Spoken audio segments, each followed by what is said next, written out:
Have you watched the new Ninjago season? If not, then you should. Just yesterday, at the time it's recording, part 1 of season 4 of Dragons Rising came out, and it is absolutely peak. But let's get straight on to the video. Now, I do have to warn you, since I will be giving extremely heavy spoilers, and if you haven't watched the season, then just watch it. Now, I have to say that the new season is actually really good. It has probably one of the best plots of the entire series, which is saying a lot because Skybound and Possession were also really good. The show starts off immediately after where season 3 ended, where their powers weren't working and were all teleported to different places. Lloyd, Aaron, and Euphrasia for some reason were transported to the Whispering Woods. Sora, Frag, and Wildfire were to Umbra Sylvis, and Jay, Kai, and Nia in the belly of a giant slug, and Pixel and Zane were just kind of chilling. Anyways, in the Whispering Woods, we learned that Lloyd was supposed to come there naturally when he came of age, which didn't exactly happen because of the situation with the Grundle and Tomorrow's Tea, and so the Whispering Woods had no protector and was all going to ruin. Additionally, since many of the Source Dragons decided to leave, mutations monsters made of chaotic elemental energy could roam freely and wreak havoc, and since nobody's powers were working, they can't exactly stop them. The dragon in the Whispering Woods also said that Lloyd missed the ritual of the unrooting, and if he were to do it now, then he would die. But obviously he does not listen and heads off to his ritual. Meanwhile, Frax, Sora, and Wildfire are all in this random place where literally everything they wish for is right at their fingertips.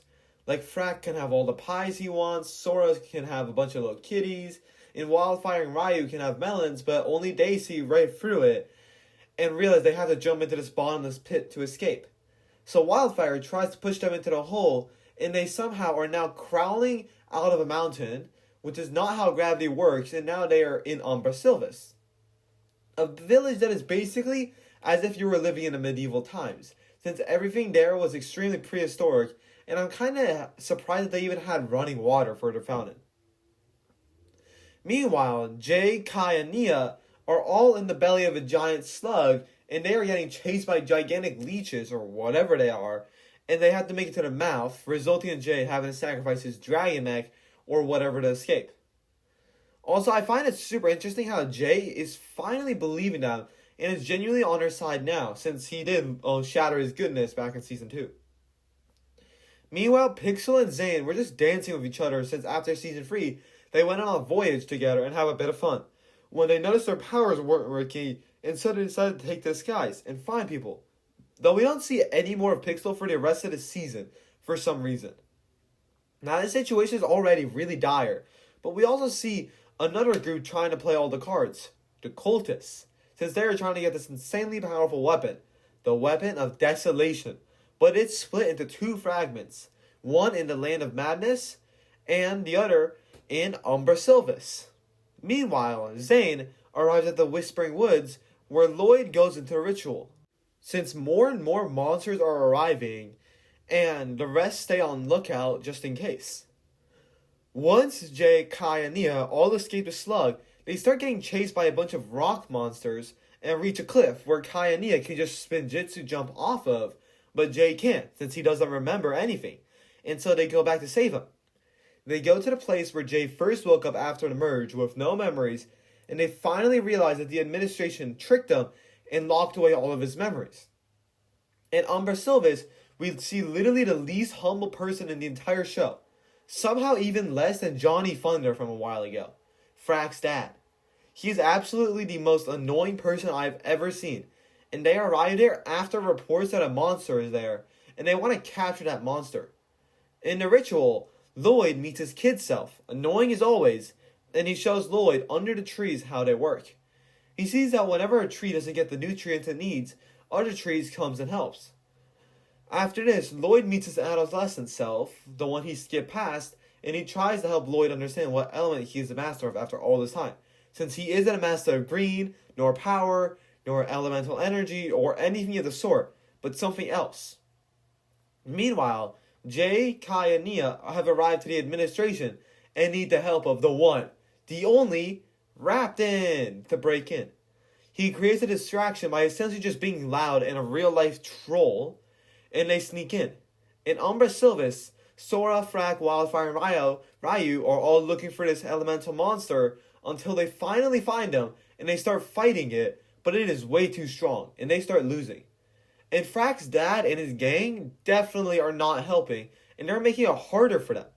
Even though Lloyd still doesn't really understand what kind of master he is, he gets to the actual ritual and has to fight his greatest enemy. Not Garmadon, not the Overlord, but himself. This battle feels extremely reminiscent of Season 4, Episode 7 of Monkey Kid Pitiful Creatures, and it is super cool. In the administration, Jay finds a person who was supposed to be his friend in the administration and admits that they clouded all his memories, and now he can go to Floor 17, subsection 39A to get his memories back. But that's going to be a lot harder since the entire floor goes on deep lockdown.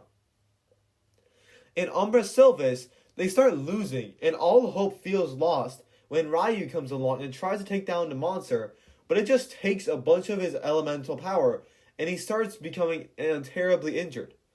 But luckily, Sora gets a tiny burst of elemental power and manages to make a prison to trap the monster. But now Ryu is dying. In the ritual, Lloyd finally realizes that he is the master of life, and his role is to support others, and that's where his strength comes from. Unfortunately though, he still loses the fight against himself, but since he still has a larger role to play in this world, the Source Dragons that still remain basically just declare him as unrooted, and he gets his really cool draconic form. In the administration, they finally reached a place where Jay gets his memory back, and he is slowly getting all of them back one by one, and so he's literally just reliving everything all over again, which is pretty funny since he will start crying over the most random things that has happened like 10 years ago, and when he finally becomes his old self, the first thing he does is kiss Nia, right in front of Kai, and they keep on kissing for probably an eternity at this point, until they finally leave. Meanwhile, in order to save Ryu, they had to take some elemental powers from the monster and then burst it back into Ryu.